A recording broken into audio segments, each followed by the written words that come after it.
పశుసంవర్ధక శాఖ మంత్రులు క్రీడా శాఖ మంత్రులు వాకిటి శ్రీహరి గారిని మాట్లాడాల్సింది కోరుతాం.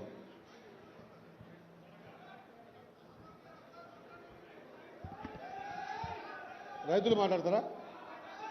మాట్లాడతారా? కూర్చోండి, మీరు కూర్చోండి దయచేసి. No no no no no జై కాంగ్రెస్, నో జై బీఆర్ఎస్, నో జై బీజేపీ, ఓన్లీ జై రైతు. ఏంది? జై జవాన్.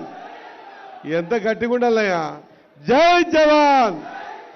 మనం రైతుకి ఇచ్చే విలువకి ఇంతేనా? జై జవాన్ అనా. పోలీస్ సోదరులారా కొద్దిగా మీరు సమయం పాటించండి. అందరం కూడా కూర్చోండి దయచేసి. అనా దయచేసి మీరు సమయం పాటించండి. మంత్రి గారు మాట్లాడతారు, కూర్చోండి ప్లీజ్. సోదరా, ఓ తమ్ముడు, మాట్లాడిపిస్తా, కూర్చో. కూర్చో. అరే మనకు అన్నం పెట్టే రైతు గురించి ఆలోచన చేయకపోతే బాబు. ఎస్ఐ గారు మీరు కొంత కమ్ బ్యాక్ సైడ్. పెద్దలు,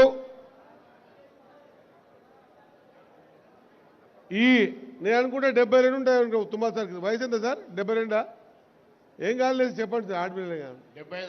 72, 73 వయసులో కూడా ఈ రాష్ట్రంలో పంట మార్పిడి జరగాల. ఎక్కడ నీళ్లు కల్పించినా వరిదిక్కే పోతా ఉన్నాం. వరి ఒకటే కాదు, మిగతా వంగడాలు కూడా కావాలనే ఆలోచనతో ఈ వయసులో కూడా ఇంత శ్రమించి ఇంత ఇబ్బందులు పడి ఈ కార్యక్రమాన్ని బాధ్యతగా కాదు భావి తరాలకు అందించాలనే ఒక దృఢ సంకల్పంతో మరి నిర్ణయం నిర్వహిస్తున్నటువంటి మా పెద్దలు వ్యవసాయ శాఖ మంత్రులు తుమ్మల నాగేశ్వరరావు గారికి నా హృదయపూర్వకంగా ధన్యవాదాలు తెలియజేస్తా ఉన్నా.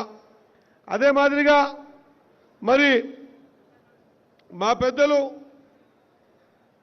మండలి చైర్మన్ గుత్తా సుఖేంద్రన్న గారు, మా స్పీకర్ గారు గడ్డం ప్రసాద్ అన్న గారు, అదే మాదిరిగా నా సోదరుడు పొన్నం ప్రభాకర్ అన్న గారు, అదే మాదిరిగా స్థానిక శాసనసభ్యులు సోదరుడు హరీష్ రావు గారు, అదే మాదిరిగా అన్న రఘునందన్ రావు గారు, అదే మాదిరిగా సోదరుడు ఎమ్మెల్యే దుబ్బాక కొత్త ప్రభాకర్ రెడ్డి గారు, అదే మాదిరిగా కార్పొరేషన్ చైర్మన్ మా సోదరుడు జంగా రాఘవరెడ్డి గారు, మా పెద్దలు మరి వ్యవసాయ రంగంలో పెద్ద మార్పులు తీసుకురావాలని చెప్పేసి ప్రయత్నం చేసిన కోదండరావు గారు, మా మాజీ ఎమ్మెల్సీ గారు, అదే మాదిరిగా ఇంకో ఎమ్మెల్సీ యాదన్న గారు, అదే మాదిరిగా రైతు కార్పొరేషన్ చైర్మన్ కోదండరామరెడ్డి గారు, మరి స్థానిక కలెక్టర్ గారు, అదే మాదిరిగా సిటీ కమిషనర్ రష్మి గారు, రైతులు వివిధ జిల్లాలకెంచి విచ్చేసిన సిద్దిపేట నలుమూలకెంచి విచ్చేసిన రైతు సోదరులకు, అదే మాదిరిగా వేదిక మీద ఉన్న పెద్దలకు, వేదిక ముందున్న పెద్దలకు, నా సోదర సోదరీమణులకు ముందుగా మీ అందరికి కూడా మరి ఈరోజు పరాభవ నామ సంవత్సర ఉగాది నూతన సంవత్సర శుభాకాంక్షలు తెలియజేస్తా ఉన్నా.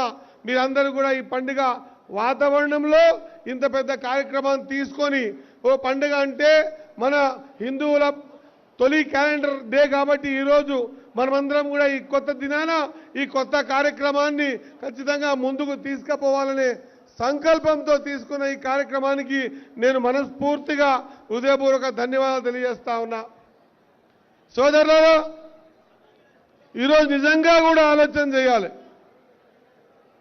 ఇంతకుముందే ఎంపీ గారు అన్నారు, ఎద్దేడ్చిన వ్యవసాయం రైతేసిన రాజ్యం ఎప్పుడు కూడా సుభిక్షంగా ఉండదు అనే మాట నేను చాలా స్పష్టంగా తెలియజేస్తా ఉన్నా.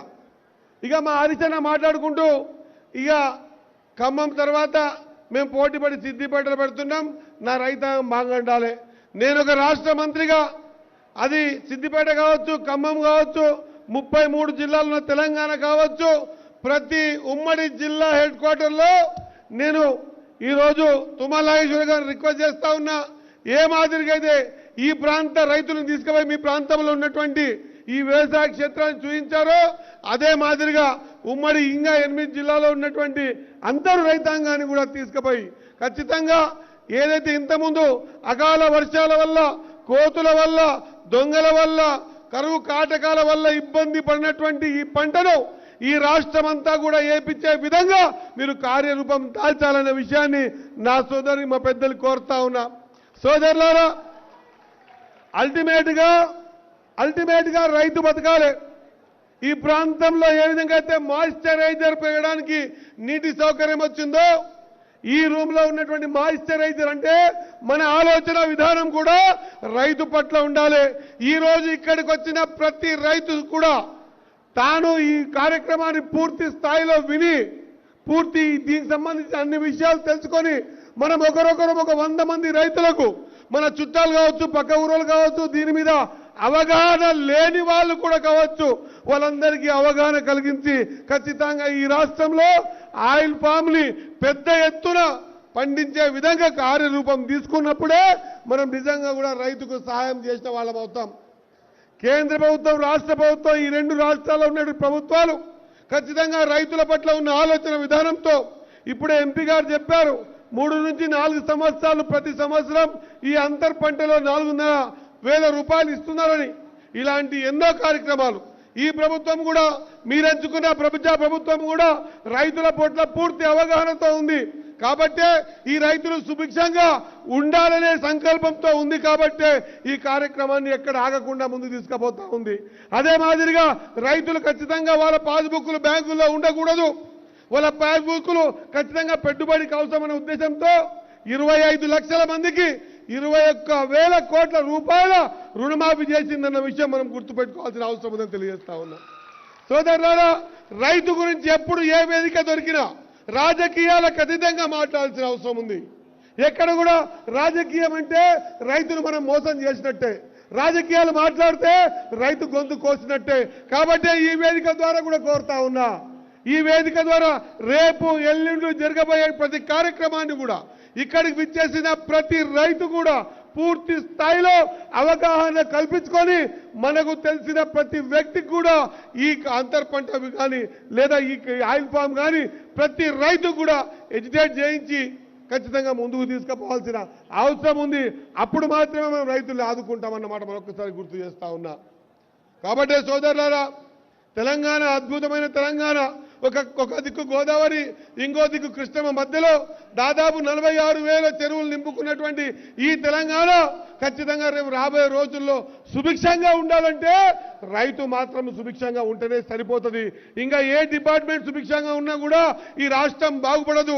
రైతు బాగుపడ్డప్పుడు మాత్రమే ఈ రాష్ట్రం బాగుపడుతుందన్న విషయాన్ని మనమందరం గుర్తించి నిలవాల్సిన అవసరం ఉంది అని తెలియజేసుకుంటూ, ఖచ్చితంగా ఓ చక్కటి ప్రోగ్రాం బంద్ చేస్తున్నా. ఒక్క నిమిషం అయిపోయింది సార్, బంద్ చేస్తా సార్. నువ్వు మైక్ పట్టిస్తూ ఆపమంటే ఎట్లా సార్?